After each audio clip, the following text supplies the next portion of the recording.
So what's up, guys? Welcome back to the channel. So I normally don't do these type of videos, these like rant style videos, but I wanted to cover this topic because I think there's a lot of stuff that's misunderstood about the concept of God Chi itself. I've seen a lot of people claim that it's useless, that it's been degraded, that it's not being taken seriously, etc., etc., etc. And I think a lot of people have a very strong misunderstanding of the narrative purpose of God Chi itself. So before we get into the narrative purpose of it, let's look at what God Chi itself actually is. So God Chi, according to the training montage in the Dragon Ball Super anime, is essentially Goku and Vegeta attaining a battle power comparable to the gods, withholding all of that battle power within their body,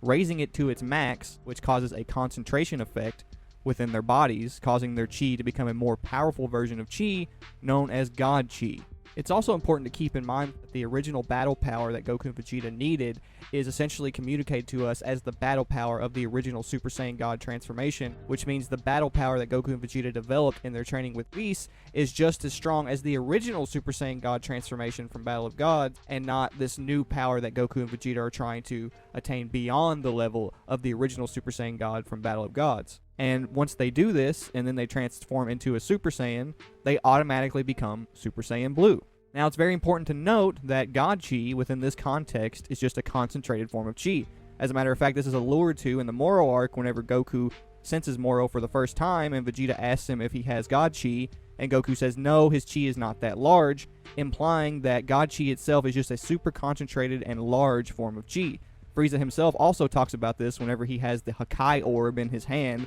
that was supposed to be used to assassinate the strongest fighters in Universe 7. He also talks about how the Chi has to be of divine origin because it's super concentrated. Now, this is where the misconceptions come in.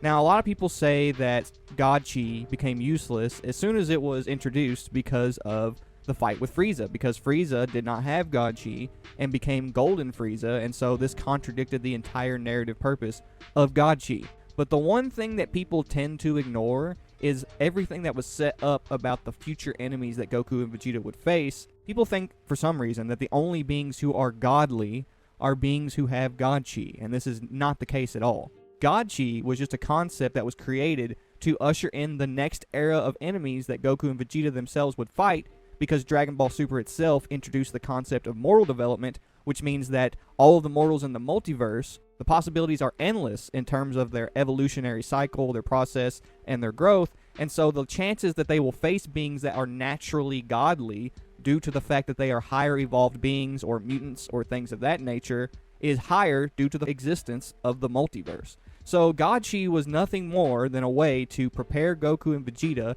two beings who are considered half-evolved, lowly, barbarian-like creatures, to face the realm of the gods. When Goku is fighting Hit, he's facing someone who is already in the realm of the gods. When he fights Jiren, he's fighting somebody who is already in the realm of the gods because he is a super evolved, extremely rare life form that naturally has the potential within him to have such a massive amount of Chi that he can surpass the gods of destruction themselves. So this idea that God Chi is useless because the enemies that they face in the future don't have God Chi is just complete nonsense. It's just something that people say because they're ignoring the fact that God Chi itself was nothing more than a plot point to prepare Goku and Vegeta to face the next tier of power. All of these beings, despite not having God Chi, are godly in their own right. And I think a lot of people forget that the gods of destruction themselves were all once mortals. And mortals have varying degrees of potential. Now, one of the greatest examples of this is Frieza himself.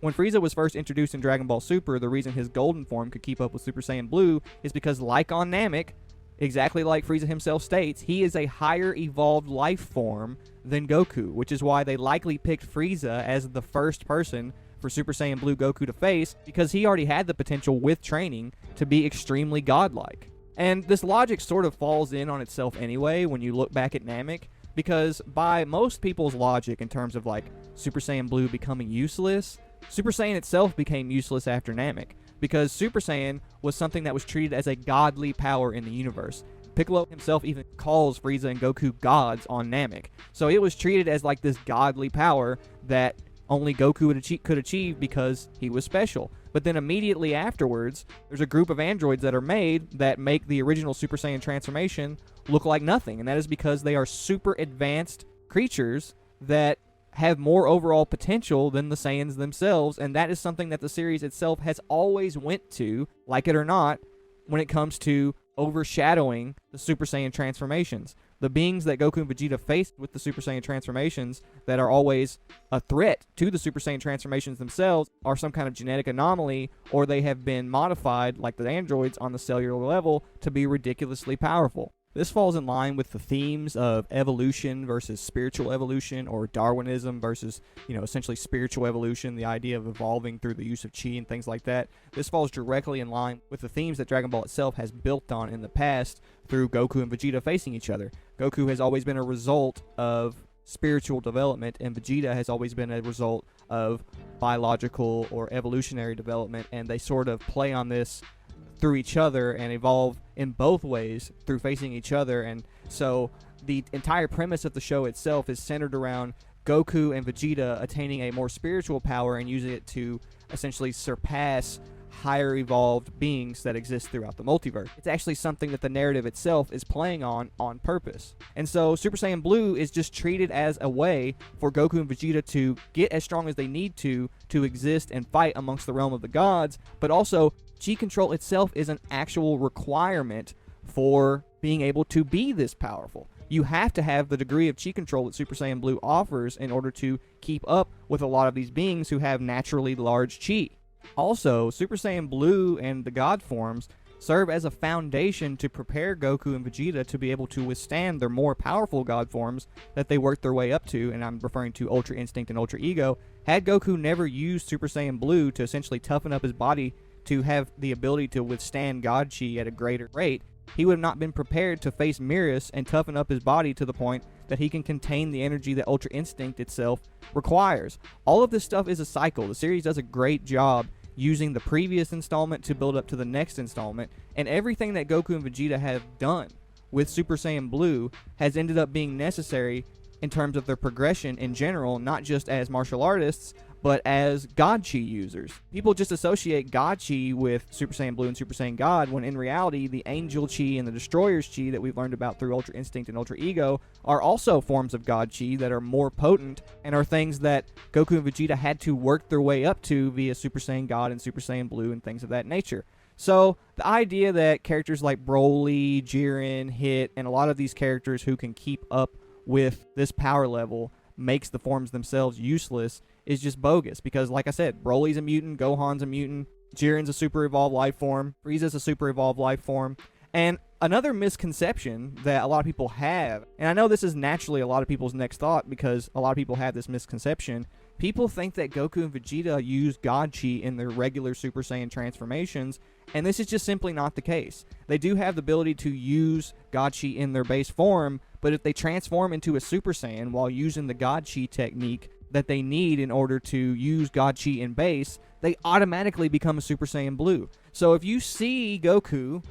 in base form going into his Super Saiyan transformation, he's not using the chi control technique necessary to concentrate his ki and go into a god form. He's not doing that. And so I've seen a lot of people get confused in terms of like scaling and things of that nature because they don't understand that the series itself set from the very beginning that it was a requirement for them to have this chi control technique to go into Super Saiyan Blue, so you could differentiate the situations where Goku is using regular Super Saiyan and when he's using Super Saiyan Blue, because those two situations tell you whether or not Goku is using the chi control technique that brings him into the realm of the gods. And so no, Super Saiyan Blue, not only from a scaling perspective but also from a narrative perspective, is not useless in any way. It is a very, very necessary and important plot point in the series. It serves a very similar purpose to the original Super Saiyan transformation, where it ushers in the next era of scaling, and that's essentially what all forms have done in Dragon Ball since the Dragon Ball Z era, is essentially just usher in the next era of power, and Super Saiyan Blue did that great. Did a really good job expressing to us exactly what the next tier of power was going to be and why mortal development has the potential to make certain beings, even that aren't themselves deities or gods or have access to God Chi, ridiculously powerful, even more so than Goku and Vegeta could have ever imagined. That was the entire point from the very beginning, is that there's all of these beings out there that have potential that Goku and Vegeta cannot comprehend because they themselves have always been limited as Saiyans who did not reach their evolutionary peak, unlike the Saiyans of Universe 6, etc., etc. So, with that being said, I do not think God Chi is useless at all. I think it serves its narrative purpose really well, and I just wanted to make this video to acknowledge this idea because it's worth to have laying around on YouTube if the discussion ever comes up amongst you and your friends, and you want to use my video to sort of communicate these points to people. Feel free to. But yeah, I just wanted to clear up a lot of these misconceptions about God Chi because it is a widely misunderstood and criticized topic that is not necessarily criticized in a way that's justified or based in any actual logic. It's just people making leaps in logic and like ignoring certain things that the series has expressed to us in terms of the narrative purpose of Super Saiyan Blue and Super Saiyan God. But anyway, I hope you've enjoyed this video. Don't forget to like, comment, subscribe, and I will see you guys in the next video. Peace.